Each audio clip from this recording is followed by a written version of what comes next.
कई बार आदमी सोचता है यार बात अच्छी कर रहे हैं, मेरे काम की नहीं है। इनके काम की बात है, इनको पता चलना चाहिए। गांव का 3/4 हिस्सा यानी कि 65 करोड़ लोगों के पास आज पानी की सुविधा नहीं है। आपको बता दूं 21 शहर हमारे देश के सबसे बड़े 2030 तक बिना पानी के हो जाएंगे। ओ भैया दिल्ली वालों, आप भी सुन लो, एस्टिमेटेड है 2030 में दिल्ली के अंदर पानी खत्म हो जाएगा।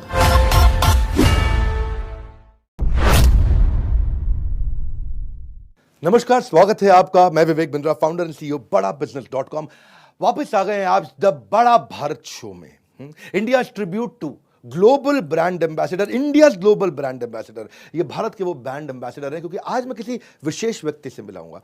ये ना तो ही मैन है, ना सुपरमैन है, ना स्पाइडरमैन है, ये ना बैटमैन है, ना कोई और मैन है, ये है वाटर मैन, रियल मैन। ये रियल सुपर हीरो हैं। इन्होंने आज रेगिस्तान को हरा भरा किया, जिनसे आपको मिलवाने जा रहा हूं। भाई खास व्यक्ति हैं। ये कहानी आपको मैं पूरी एनिमेशन में दिखाऊंगा। एक्चुअली ये क्या अनयूजुअल स्टोरी, ये स्टोरी पहले कभी नहीं देखी होगी। मैं इसको एनिमेशन में दिखाऊंगा। मेरे को 1 महीने से ज़्यादा लग गया इस वीडियो को तैयार करने में। क्यों? क्योंकि इसने 1300 गांव में 12 सूखी हुई नदियों में पानी भर दिया। 1 बाल्टी, 2 बाल्टी, 10 बाल्टी पानी भरने में दिक्कत आती है। 1300 सूखे हुए गांव में 12 नदियां, जो 1300 गांव तक 12 नदियां पानी पहुंचा, उसको भर दिया। रेमन मैक्स से अवार्ड मिला है इनको, स्टॉकहोम वाटर प्राइज, जिसको बोलते हैं नोबेल प्राइज पानी के लिए। राजेंद्र सिंह है, ये वाटर कंजर्वेशनलिस्ट हैं। वाटर कंजर्वेशनिस्ट होने के अलावा एनवायरमेंटलिस्ट हैं। ये अद्भुत व्यक्ति हैं, मैंने ऐसे लोग देखे नहीं। आज करेंगे बात एक साधारण पुरुष कैसे बना जल पुरुष, साधारण पुरुष से जल पुरुष। राजेंद्र जी, स्वागत है आपका। बात करते हैं आपके साधारण पुरुष से जल पुरुष बनने की। मैं आपके यहाँ आने से पहले बहुत एक्साइटेड हूँ। कल रात से मैं सोच रहा हूँ कि 12 नदियों में आपने पानी भर दिया। 12 सूखी नदियों में पानी भरा, जो पानी चल रहा है, बह रहा है। मैं एक चाहता हूं कि मेरे साथ आप भी हैरान हो जाइए। बाल्टी में पानी भरना मुश्किल है भैया। 2 बाल्टी बोल दो ना, भर करके लाओ बेटा बाहर से जा करके, तो उसमें हालत खराब हो जाती है। आपने 12 नदियों में पानी भरा, ये अद्भुत है। ये मेरी समझ से बाहर है, जिसके कारण कितने, मेरे ख्याल है कुछ 1000 गाँव को फायदा हुआ इसके कारण। 1300 गाँव, 1300 गाँव को फायदा हुआ है। Rajendra Singh the water man of India. मैं कुछ भी बोलूं उससे पहले मैं जानना चाहता हूं, ये अद्भुत कार्य है, तो इसके बारे में समझाइए। ये क्यूरियोसिटी में मैं रुक नहीं पाऊंगा, इसी क्वेश्चन को पकड़ के बैठा हूं मैं। असलियत में ये बड़ा आसान काम है, लेकिन जब आपके मन में, आपकी आंखों में पानी आता है ना, तो फिर आपकी धरती पे पानी आने लगता है। पहले हमारी आंखों में पानी आना चाहिए।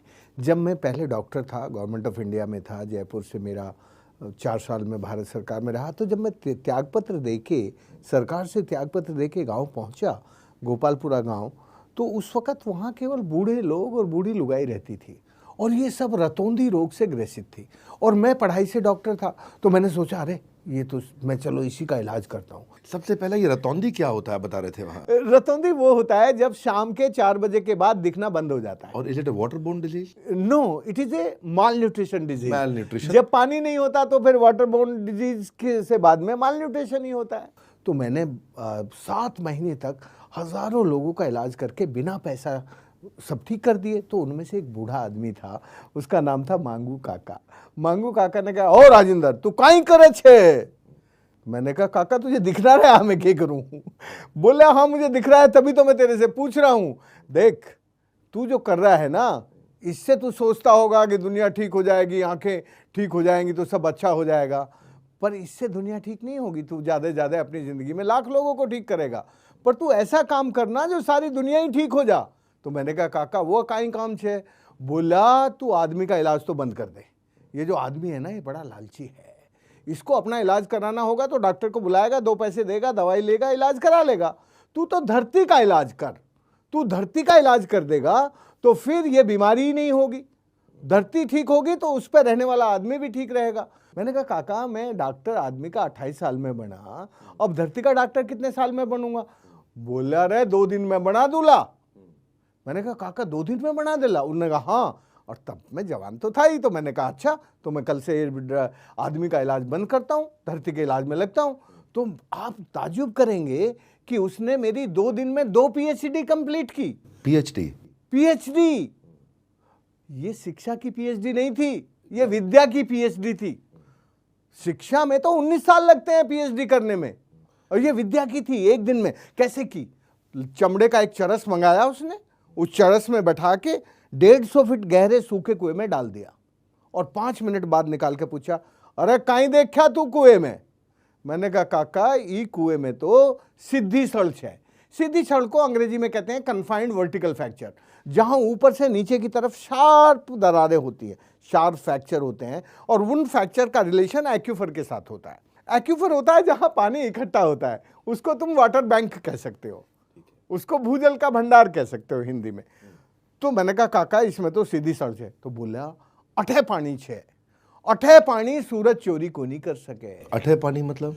यहाँ पानी है, धरती में नीचे पानी है, क्योंकि ऊपर का जो पानी है ना, वो जो सीधी सड़ है वो नीचे ले जाके इकट्ठा करती रहती हैं, जो नीचे का बैंक है, वाटर बैंक है, उसको रिचार्ज करती हैं। ये आपने वर्टिकल फ्रैक्चर बताया जी, वर्टिकल फ्रैक्चर। वर्टिकल फ्रैक्चर का मतलब क्या हुआ? वर्टिकल फ्रैक्चर का मतलब होता है कि धरती के अंदर ऊपर से नीचे की तरफ जो सीधी दरारें होती हैं, वो दरारें जब ऊपर उसके पानी आता है तो उस पानी को नीचे लेके जाती हैं। तो मुंह से पानी कैप्चर किया दरार के और अंदर स्टोर कर लिया। अंदर स्टोर किया, उसमें से सूरज चोरी नहीं कर सकता, उसका एवोपरेशन लॉस नहीं हो सकता, तो वो आपका रियल आरबीआई में डिपॉजिट हो जाता है, तो वो घटता नहीं है। आरबीआई मतलब पानी का बैंक? पानी का बैंक, वाटर बैंक। ये वर्टिकल फ्रैक्चर की आपने बात करी, कुएं के अंदर जाकर के वहां से पानी स्टोर हो सकता है, ये आपको समझ में आया? 2 दिन आप पूरा उनके साथ में रहे? ना, पहले दिन की पूरी कहानी सुनो ना यार।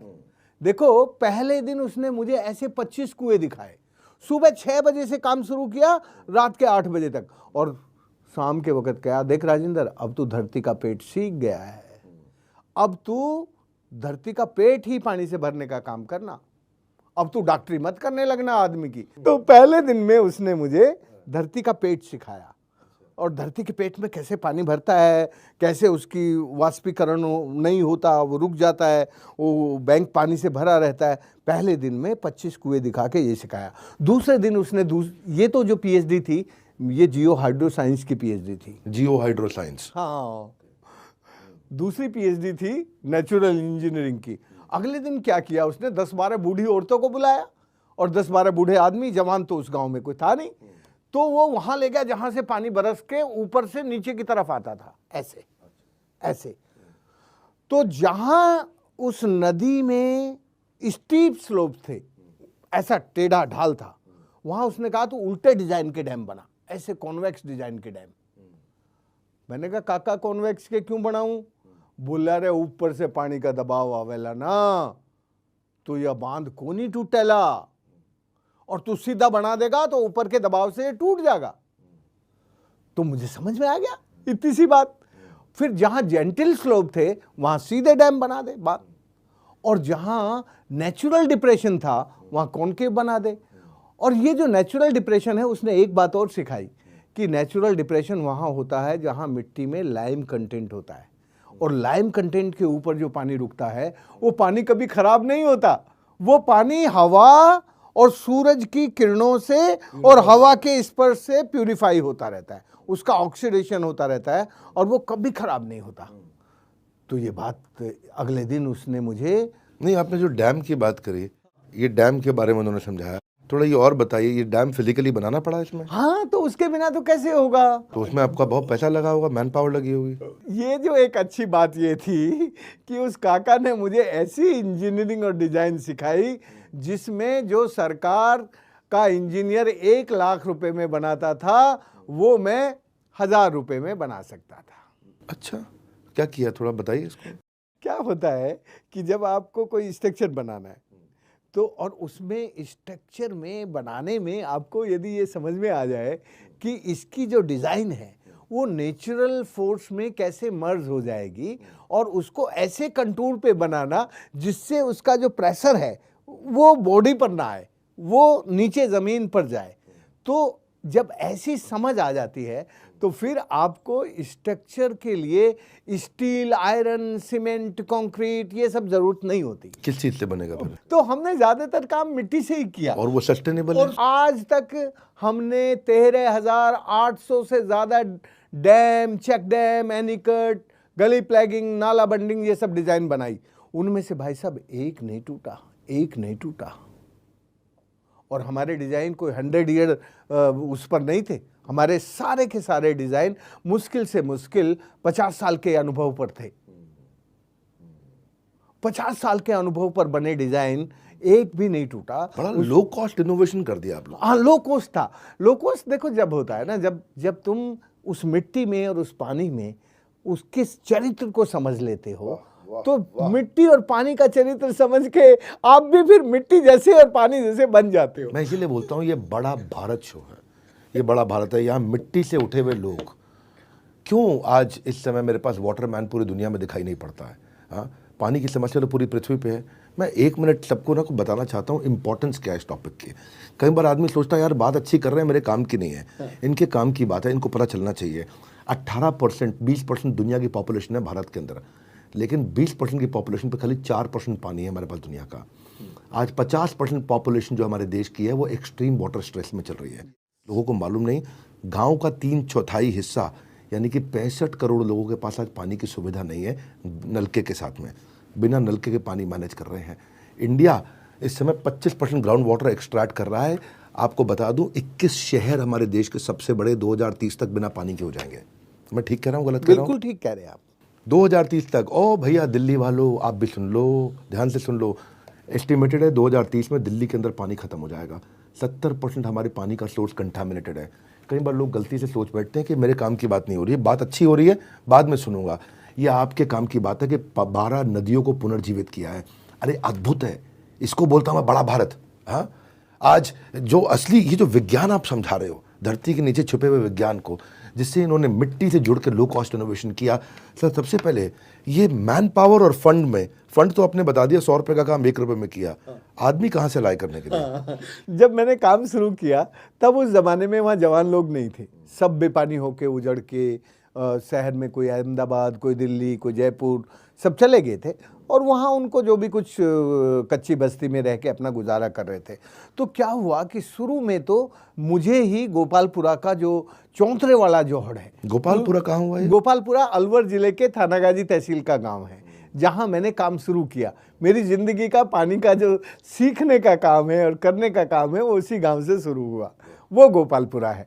तो उसमें पहला जो चौंतरे वाला जोहड़ था वो तो हमने और गांव के कुछ थोड़े से पहले थोड़ा जोहड़ बताओ क्या होता है? जोहड़ जो होता है ना, वो मिट्टी से बना कॉन्केव डिजाइन का एक जल संरचना होती है। जैसे ये दो तरफ से ऊंचा है, तो ये बीच में जहां मैं बैठा हूं यहाँ नीचा होता है, गहरा होता है, और ये जो दोनों किनारे हैं ये ऊंचे होते हैं। तो इन दोनों किनारों को बना देते हैं। ये इसका पॉन्डिंग एरिया है और वहां से जहां से वो से पानी आ रहा है वो उसका कैचमेंट एरिया है। तो कैचमेंट एरिया इसका 10 गुना ज़्यादा बड़ा होता है, कभी कभी 50 गुना बड़ा भी चल जाता है। यदि नेचुरल डिप्रेशन है तो 50 गुना कैचमेंट एरिया का पानी इस छोटी सी जगह में रुक जाता है। तो ये कैचमेंट और पॉन्डिंग एरिया और साइट का सिलेक्शन ये बहुत ज़रूरी होता है। नहीं, आप अभी हम बात कर रहे हैं कि आपने जोहड़ बनाए। हाँ, तो ये बनाए किस लिए, क्या फ़ायदा हुआ इसका? इस जोहड़ का फ़ायदा ये हुआ कि जोहड़ बनने से एक तो जो उनकी गाय भैंस बकरी थी जिनको पीने का पानी चाहिए था, और औरतों को कपड़े धोने के लिए और जो भी डोमेस्टिक ज़रूरत थी पानी की। अच्छा, तो बेसिकली 12 नदियों के अलावा आपने बहुत सारे पॉन्ड, जिसको बोलेंगे तालाब, जोहड़ भी बनाए आप। अब तो 13,000 से ज़्यादा। तो आपका मतलब लोकल काफ़ी काम पानी का उसी से हो जाता है? उसी से हो जाता है। वो जोहड़ जो है, हमारे यहाँ बड़े अनुशासन थे गांव में। कोई भी जोहड़ के कैचमेंट एरिया में लैट्रिन नहीं जा सकता था, और पॉन्डिंग एरिया में तो जा ही नहीं सकता था, अंदर घुस ही नहीं सकता था जूते पहन के। अब तो खैर जूते पहन के पॉन्डिंग एरिया के आसपास चले जाते हैं लोग, लेकिन पुराने ज़माने में कैचमेंट एरिया में कोई टॉयलेट नहीं जा सकता, कोई गंदगी नहीं कर सकता, और पॉन्डिंग एरिया में तो घुस ही नहीं सकता। 13,000 जो जोहड़ बनाए, इनका 12 नदियों से भी कोई रिलेशन है? भाई इनके बिना तो नदी जिंदा हो ही नहीं सकती।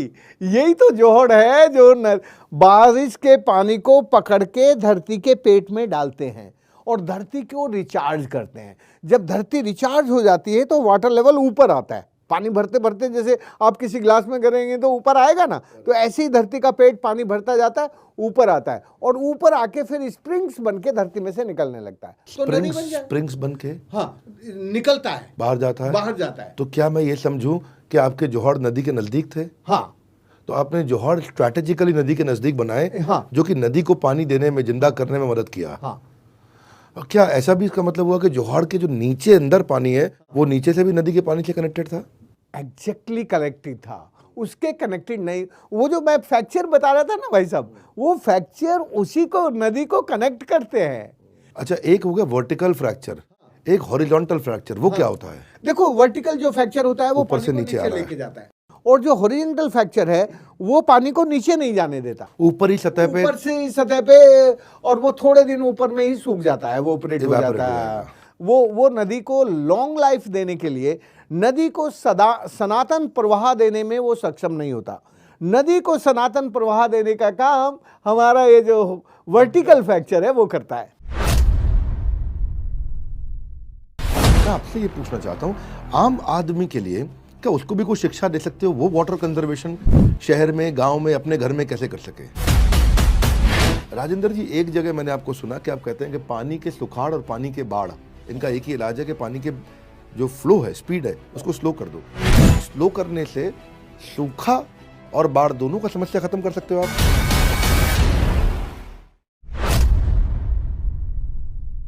बहुत से फिक्टिशियस कैरेक्टर, टाइम चला गया, स्पाइडरमैन, ही मैन, बैटमैन और हमारे देश के शक्तिमान, हाँ, लेकिन आज बात कर रहे हैं हम रियल वाटरमैन, जल पुरुष। मैं आपसे ये पूछना चाहता हूँ, आम आदमी के लिए क्या उसको भी कोई शिक्षा दे सकते हो, वो वाटर कंजर्वेशन शहर में, गांव में, अपने घर में कैसे कर सके? बस इसकी एक सिंपल तकनीक है, बादल से निकली हर बूंद को पकड़ ले हम, बहकर जाने ना दें उसको कहीं। जब वो बहकर जाती है तो गंदे नाले में मिल जाती है और वो हमारे काम की नहीं रहती और गंदगी बढ़ा देती है। बारिश से निकली हर बूंद को पकड़ लें हम, पकड़ के धरती के पेट में बैठा दें हम, ना लगेगी नजर सूरज की, जब जरूरत होगी पानी की, निकाल के उससे जीवन चला लें हम। भाई साहब ये बताओ, आपने बोला उसको पानी की धरती के पेट में भी डाल दो, तो वर्टिकल क्रैक हम कहाँ ढूंढेंगे? वर्टिकल क्रैक बिल्कुल सिंपल है। देखो, जहां पत्ती वाले अच्छे पेड़ होते हैं हरे, वहां नीचे धरती के पेट में पानी को पकड़ने की और पानी को ले जाने के लिए भूजल के बैंक हैं, भंडार हैं, और वो किसी ना किसी फ्रैक्चर के साथ जुड़े हैं। मैं छोड़ूंगा नहीं आपको, हाँ, मैं पकड़ के रखने वाला हूँ। क्या आप ये कहना चाह रहे हैं कि जहाँ पेड़ है वहाँ वर्टिकल फ्रैक्चर, वर्टिकल क्रैक अपने आप मिल जाएंगे? मिल जाएंगे। बस, तो मेरे को एक और बात समझ आ गई। इसका मतलब कि अगर वर्टिकल क्रैक वहाँ है जहाँ पेड़ है, और जहाँ पे वर्टिकल क्रैक में पानी स्टोर है वहाँ पेड़ भी बढ़ रहा होगा, तो जहाँ राजस्थान में आपने नदियाँ लेके आए वहाँ पेड़ भी ज़्यादा आ गए होंगे। हाँ, बहुत। अरे जब हमने काम शुरू किया तब मुश्किल से 2% जंगल था, और वो भी जो पुराना सरिस्का का जंगल था जिसको टाइगर प्रोजेक्ट कहते हैं, केवल वो जंगल था। हमारे यहाँ घास भी नहीं थी, जंगल की तो बात छोड़ो, पेड़ की तो बात छोड़ो। जब हमने पानी का काम करना शुरू किया, अब जरा हमारा इलाका जाके देखो, हरा भरा, 48% ग्रीनरी बढ़ गई है हमारी धरती पर। 2% से 50% के नजदीक आ गया आप जी। तो आप रेगिस्तान में भी हरियाली करने का दम रखते हैं, ये जादूगर है इसलिए, है कि नहीं है? हाँ, किधर किसके चक्कर में पड़े थे? हाँ, पड़े हो किस चक्कर में? कोई नहीं है। हाँ, ये अजीब बात, हमारे देश में कितने बड़ा भारत करने वाले, भारत को ग्लोबल ब्रांड एम्बेसडर ये भारत के हैं, जो who are inspiring you to do more, to be more, to achieve more. मेरा अब ये जोहाड़ की बात मुझे समझ में आई। हाँ, ये आपने गांव वालों को जोड़ा, गांव वालों को इन्वॉल्व किया।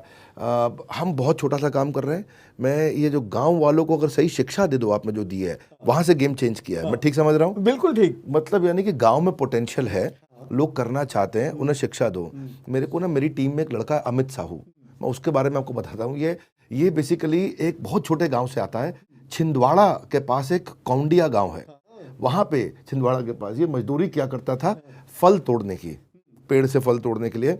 अच्छा, वहाँ सरपंच के यहाँ पे कंप्यूटर की नौकरी 3,000 रुपये महीने की थी, तो इसने बहुत ट्राई मारा, वो नौकरी भी नहीं कर पाया। लेकिन हमने, उस लड़का हमारे को मिला, वो हमने उसको ट्रेन किया, और ट्रेन करके उसको गाँव वाले को सही डायरेक्शन दिया, उसको हमने अपनी टीम में IBC बना लिया। अब हमारी टीम का मेंबर है वो, उसका ध्यान रखते हैं हम। आज 1 लाख रुपए महीना कमा रहा है वो, जिसको 3,000 की नौकरी नहीं मिल रही थी। मैं अपनी बात छोड़ता हूँ, पर मैं आज आपकी बात पे बात करता हूँ कि आपने गांव वालों को इंस्पायर किया, आगे बढ़ाया। दुनिया में कोई दूसरा वाटरमैन नहीं हुआ, ये भी मुझे समझ में नहीं आया बात। देखिए, क्योंकि आज ना 246 नदियाँ हुआ करती थी, 246 नदियों में केवल 37% यानी कि 91 नदी बची हैं। क्या मैं ठीक कह रहा हूँ कि बाकी 150 नदी खत्म हो गई? मर गई, सूख गई, गंदे नाले बन गए। नदी हम उसे कहते हैं जो अविरलता और निर्मलता के साथ प्रवाहित होती हैं, जिसमें सूरज की किरणें और मिट्टी का स्पर्श और हवा का स्पर्श होके पानी का ऑक्सीडेशन करके उसकी जो शुद्धता है, उसकी जो निर्मलता है, उसको बनाए रखता है। तो ये 91 जो नदियां हैं वो अभी नहाने के लायक हैं, उनमें आप स्नान कर सकते हैं। ये जो बाकी नदियां हैं वो ना नहाने के लायक बची हैं, ना पीने के लायक बची हैं, और ना आपके उपयोग के लायक बची हैं, वो गंदे नाले बन गई हैं। 150 से ज़्यादा नदियाँ ख़त्म हो गई हैं। ये तकलीफ़ को आज नहीं समझ रहे, आज से 10 साल के बाद ये तकलीफ भारत अपने आप समझ जाएगा अगर इस पर काम नहीं किया गया तो। भाई साहब, जिस देश की नदियां गंदी हो जाती हैं, मर जाती हैं, वो देश बचा नहीं करता। इस दुनिया में जितनी भी सभ्यताएं और संस्कृति बनी वो नदियों से बनी, और नदियों के साथ मिटने के साथ उनकी सभ्यताएं और संस्कृति भी मिट गई। राजेंद्र जी, एक जगह मैंने आपको सुना कि आप कहते हैं कि पानी के सुखाड़ और पानी के बाढ़, इनका एक ही इलाज है कि पानी के जो फ्लो है, स्पीड है, उसको स्लो कर दो। ये मैंने सुना, ये अभी चर्चा में नहीं आया, तो मेरे को ये मन में सवाल था कि स्लो करने से सूखा और बाढ़ दोनों का समस्या खत्म कर सकते हो आप? बिल्कुल कैसे? बिल्कुल।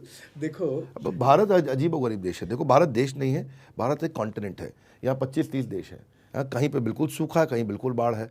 तो ये आप कैसे सॉल्व कर दोगे प्रॉब्लम? देखो, मैं राजस्थान से आया हूँ। दुनिया की सबसे कम बारिश राजस्थान में होती है, और राजस्थान में हमने बाढ़ और सुखाड़ को कैसे ख़त्म किया वो समझने की ज़रूरत है। जहाँ पानी बरसता है ना, उस पानी को आप हरियाली से, घास से, या छोटी छोटी स्ट्रक्चर बना के उस पानी का जो फ्लो है उसको स्लो कर दो। जब उस फ्लो को स्लो करते हो तो वो पानी धरती के पेट में जाता है नीचे, और फिर बाहर निकल के लोगों को जीवन देता है। मतलब ओरिजिनल थॉट पे आ जाएं कि आप वर्टिकल स्ट्रक्चर बनाओ, क्रिएट करो, पेड़ों के थ्रू, पौधों के थ्रू वर्टिकल स्ट्रक्चर में पानी को फिर से स्टोर कर लो, नहीं तो पानी ऐसे निकल जाएगा। हाँ, बिल्कुल। तो अपना ओरिजिनल थॉट वही है, उससे पानी का स्पीड स्लो हो रहा है। क्योंकि मेरे मन में था ये सवाल, मैंने कहीं सुना था। तो पानी को लेकर लोग बहुत लापरवाहियां बरतते हैं। भाई जी, मैं बस एक छोटी सी बात और कहना चाहता हूँ, क्योंकि आपने बाढ़ और सुखाड़ पूछा ना मुझसे। तो जो फ्लो को स्लो करने से बाढ़ सुखाड़ दोनों मिट जाते हैं, उसका एक खास कारण ये है। तुम देखो कि जब भी बादल से एक बूंद निकलती है ना, तो धरती की मिट्टी में मिलती है, और वो मिट्टी को अपने साथ घोल के लेके चलनी शुरू कर देती है, और वो मिट्टी फिर नदी में जाती है। तो उससे नदी का तल ऊपर उठने लगता है, और जहाँ से मिट्टी सारी धुल गई वहाँ तो घास भी नहीं होगा, पेड़ भी नहीं होगा। तो जब घास नहीं होगा, पेड़ नहीं होगा, तो वो जगह सुखाड़ हो जाएगी, और जहाँ वो मिट्टी जमी नदी में, वहाँ नदी का तल ऊपर उठेगा, और नदी में पानी नहीं होगा। पानी जो होगा शहरों में और गांव में घुस जाएगा। हिंदुस्तान में आज़ादी के बाद 8 गुना क्षेत्र में ज़्यादा बाढ़ हुई है, और 10 गुना ज़्यादा क्षेत्र में सुखाड़ और ड्राउट हुआ है। और इसका बड़ा कारण यह है कि हमारी जो मॉडर्न इंजीनियरिंग और टेक्नोलॉजी है, उससे हम धरती का डिस्चार्ज कर रहे हैं। 72% अंडरग्राउंड एक्यूफर भारत के आज डिस्चार्ज हो चुके हैं। इसलिए मेरा कहना यह है, अभी भी हम दुनिया में सबसे अच्छे हैं, अभी भी हम दुनिया को सिखा सकते हैं, क्योंकि हम अपने भगवान को पहचानते हैं। हमारा भगवान होता है, संस्कृत का वर्ड है भगवान, भय से भूमि, गै से गगन, वैसे वायु, आ से अग्नि, और न से नीर। ये जो भगवान है, ये भगवान से ही मैं बना हूं, और इससे ही आप बने हैं, और इससे ये धरती बनी है। इस रिश्ते को जानने वाला इस दुनिया में सबसे पहले देश का नाम है भारत। और आपने बोला हम पूरी दुनिया को सिखा समझा सकते हैं। हाँ, इसलिए नहीं कि और कोई कारण है, बल्कि इसलिए क्योंकि राजेंद्र जी हमारे साथ हैं। है कि नहीं है? आपके उदाहरण के द्वारा सिखाना चाहते हैं, क्योंकि आपसे पहले किसी ने नहीं किया। और जो काम कोई पहली बार बिना किसी के देखे, बिना किसी के समझे खुद करता है, और उसको एट स्केल करता है, 13,000 जोहाड़, 12 नदियाँ, हज़ारों हज़ार गाँव, कमाल कर दिया आपने। मैं ये कहना चाहता हूँ कि पानी जो इतनी बड़ी समस्या है, आज न्यूज़पेपर की हेडलाइन तो बनती नहीं है। ये न्यूज़पेपर की हेडलाइन तो बनती है, और कहीं इस समय, जब आज ये हम शूट कर रहे हैं इस समय, तो 5 राज्यों के इलेक्शन चल रहे हैं इस समय। और 5 राज्यों के इलेक्शन पे जो इस समय हरा और लाल हो रखा है सबका सब कुछ, सोशल मीडिया भी है कि नहीं है, या हरा है या लाल है, वही चर्चा हो रही है। आप एक ऐसे व्यक्ति हैं जिन्होंने बिना किसी हेडलाइन के, बिना किसी एक्सटर्नल मोटिवेशन के, डॉक्टरी की पढ़ाई छोड़ के, डॉक्टरी का काम छोड़ के, कमाई को छोड़ करके इस सेवा में लगे हैं। तो आप मेरे लिए बहुत बड़े इंस्पिरेशन हैं। राजेंद्र जी, सड़क बनाने का सरकार बड़ा अच्छा टारगेट लेती है, और सड़कें बनाने को टारगेट को ओवर अचीव करती है। जैसे इंफ्रास्ट्रक्चर बढ़ता है, इकॉनमी बढ़ती है। पर आज आपने बहुत अच्छा जोर दिया है कि हमेशा वहाँ सिविलाइजेशन डेवलप हुई है जहाँ पानी रहा है। तो पानी के स्ट्रेचेस को बिल्ड करने पे हमें काम करना चाहिए। और क्योंकि पानी अगर कहीं पे है, सिविलाइजेशन आ रही है, तो वहाँ पे भी तो इकोनॉमी ग्रो करेगी। यस, और मेरे ख्याल लोग पलायन जो कर जाते हैं वहाँ से, वो नहीं करेंगे। उसका भी असर देखा आपने? बिल्कुल। देखो, मैंने जब 1984 में पहला तालाब बनाया, तब मेरे गांव में एक भी लड़का लड़की जवान नहीं थे। सब गांव छोड़ के शहरों में रोजी रोटी के लिए, लाचारी, बिकारी, बीमारी में सब निकल गए थे। जैसे ही गांव में पानी आया, कुएं में पानी आया, और लोग सब वापस आने लगे, खेती करने लगे। इन 1300 गांव में 17 लाख से ज़्यादा लोग वापस रिटर्न होके अपनी ज़मीन पे काम करने लगे। हमने 2.5 लाख कुएं रिचार्ज किए। मतलब मैंने नहीं किया, मैंने एक भी आर्टिफिशियल कुआं रिचार्ज नहीं किया, लेकिन ये जो स्ट्रक्चर बनाई, उनका डिज़ाइन ऐसा था कि वो वर्टिकल फ्रैक्चर के ऊपर थी, कन्फाइंड वर्टिकल फ्रैक्चर के ऊपर थी। उससे रिचार्ज हुआ और पानी कुएं में आया। और जैसे ही पानी कुएं में आया, वैसे ही शहर से लड़के वापस लौट के अपनी ज़मीन पर खेती करने लगे। तो ये जो रिवर्स माइग्रेशन है, इसी से देश बनता है। एक एनालिसिस दूं मैं आपको, थोड़ा एक अलग प्रकार का एनालिसिस देता हूं, इंडिया वर्सेस ऑस्ट्रेलिया का। आप ऑस्ट्रेलिया में भी माइग्रेशन बहुत हुआ, और ऑस्ट्रेलिया के बीच बीच के हिस्से में केवल ट्राइबल रहते हैं। पूरा ऑस्ट्रेलिया कोई लगभग 9 शहरों में बसता है, और जो सारा कोस्टल है, यानी कि ऑस्ट्रेलिया के जितना भी बॉर्डर है उसी में ऑस्ट्रेलिया बसता है। बाकी ऑस्ट्रेलिया खाली है बीच में, तो वहाँ भी पानी के नज़दीक जाके लोग बस रहे हैं, वहीं शहर बन रहे हैं। बीच में खाली है, सूखा, सब कुछ काम का नहीं है, रेत है, रेगिस्तान है, क्या क्या है। ऑस्ट्रेलिया में ये चल सकता था क्योंकि ऑस्ट्रेलिया की पॉपुलेशन नहीं है। हमारे यहाँ ये नहीं चल सकता, हमारे यहाँ सब शहर में आ गए, दबाव हो जाएगा। तो ये इसीलिए बहुत महत्वपूर्ण था कि पानी की नदियाँ बनाना। अगर माइक्रो एंटरप्रेन्योरशिप, क्योंकि मेरा अपना भी एक सब्जेक्ट है कि एंटरप्रेन्योरशिप, तो मैं उसको बीच में जरूर लाता हूँ। मैंने एक बड़ा अच्छा काम किया जिसमें मैं बड़ा खुश हूँ, मैं आपको शेयर करता हूँ। मैंने बड़ा बिजनेस की जो कम्युनिटी बनाई है, उसमें टोनैलिटी, आप फेसबुक इस्तेमाल करते हैं, लिंक्डइन कभी, या ट्विटर इस्तेमाल करते हैं कभी कभी, अपनी बातों को रखते हैं वहाँ पे, अपनी बातों को कहना चाहते हैं। क्योंकि मैंने सुना आपका एक एनजीओ है जिसको तरुण भारत संघ, हाँ, तरुण भारत संघ, ये अपने बड़ा अच्छा एनजीओ बनाया, फेसबुक है, हाँ। फेसबुक है आपका, उसके थ्रू आप लोगों से अपनी बात कम्युनिकेट करते हैं, रखते हैं। लेकिन आज जब आप फेसबुक जाते हो, इंस्टाग्राम जाते हो, तो आलतू फालतू चीज़ें बहुत दिखती हैं। हमने एक ऐसी कम्युनिटी ऐप बनाई जहाँ पे हम लोगों को माइक्रो एंटरप्रेन्योरशिप सिखा रहे हैं, फ्री में। सब, कोई पैसा नहीं है, आज भी नहीं है, कभी भी नहीं लेंगे, केवल कम्युनिटी है। और हम नहीं सिखा रहे हैं, लोग ही आकर के वहाँ कंटेंट डालते हैं। एक अच्छी चीज़ सबको बताऊं कि आज जिस समय ये वीडियो शूट हो रहा है, 5 राज्यों के इलेक्शन चल रहे हैं, सब जगह हरा और लाल है, सब जगह वही बात हो रही है, अलग अलग पार्टियों की बात हो रही है। लेकिन आज भी हमारी ऐप पे हर आदमी केवल बिजनेस की बात कर रहा है। आज भी हमने जो ग्रोथ पार्टनर दिए हैं, इन्फ्लुएंसर्स आए हैं, हमने वहाँ एक सेक्शन रखा है, यूनिक सेक्शन पुलिस का। हमारी ऐप पे एक पुलिस का सेक्शन है। जैसे ही आकर के कोई पॉलिटिक्स की बात करेगा, इधर रिलीजन से बाहर निकल जाएगा, इधर उधर फोटो डालेगा, कोई न्यूडिटी डालेगा, कुछ भी डालेगा, तो आप पुलिस का बटन दबा दो, पुलिस आएगी और उसका पोस्ट डिलीट कर देगी। इससे टोनैलिटी बहुत अच्छी हो गई है। जिसने अभी भी, आप लोगों से कहना चाहूँगा, जिसने ऐप क्षमा चाहता हूँ, ऐप डाउनलोड नहीं करी है, वो ऐप डाउनलोड कर लीजिए और इस्तेमाल करिए। सब कुछ फ्री है हमेशा के लिए।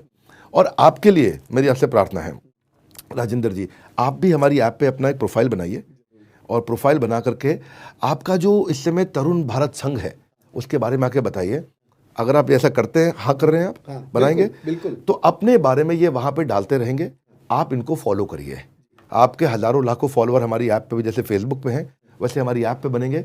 तो अगर आप राजेंद्र जी को फॉलो करना चाहते हैं, इनको फेसबुक पे भी करिए और हमारी ऐप पे आकर के करिए, जहाँ पे आकर के रेगुलर आपसे बात करेंगे।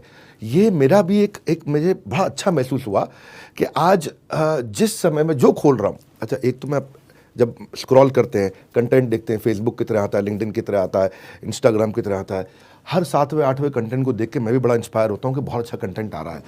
बहरहाल, इस बात को मैं अब आज के सब्जेक्ट को कंप्लीशन की तरफ लेके जाना चाहता हूं, पर मैं महसूस करता हूं कि अगर पानी की कमी हुई तो आगे चल के, अभी रशिया यूक्रेन से वर्ल्ड वॉर 3 हो या ना हो, आज आप शूट कर रहे हैं तो नहीं हुआ है अभी, पता नहीं हो जाए आगे तो, लेकिन पानी की कमी से मुझे लगता है कि वर्ल्ड वॉर 3 ज़रूर हो जाएगा। आप इस पे अगर कुछ एक लाइन की टिप्पणी देना चाहते हैं, समिंग अप में लोगों को एक मैसेज देना चाहते हैं एक लाइन में, तो क्या कहना चाहेंगे? मुझे बस इतना ही कहना है इस देश के लोगों से कि हमारे देश को कभी क्लाइमेटिक रिफ्यूजी ना बनना पड़े, इसलिए हम अपने पानी को बना के रखें। जिस तरह से हमने अपने पानी के छोटे से काम से बिना किसी की मदद के 17 लाख लोगों को अपनी खेती में काम करने का अवसर दिया, वैसे इस देश में बहुत लोग हैं। मैं तो कुछ भी नहीं हूँ, मैं मामूली सा आदमी हूँ, एक साधारण आदमी हूँ, लेकिन इस देश में बड़े बड़े लोग हैं। यदि वो थोड़ा भी इस उद्यमिता को करेंगे, इस इनोवेशन को करेंगे, तो ये देश बड़ा देश, और एक तरह से दुनिया को सिखाने के लायक देश है। राजेंद्र जी, बचपन से सबने कविता सुनी है, मछली जल की रानी है, जीवन उसका पानी है, हाथ लगाओगे डर जाएगी, बाहर निकालोगे मर जाएगी। पर लोगों ने ये नहीं सोचा कि मछली के लिए खाली, ये नहीं सोचा मेरे लिए भी है भाई, मेरा भी जीवन निर्भर है। ये नहीं है कि मछली को निकालोगे मरेगी, हम भी मरने वाले हैं। ऐसे ही बहुत कम लोगों ने इस बात को समझा है। राजेंद्र जी इज वन ऑफ देम। और आज इनकी एक कहानी मैं चाहता हूं, माना कि अंधेरा घना है पर दिया जलाना कहाँ मना है।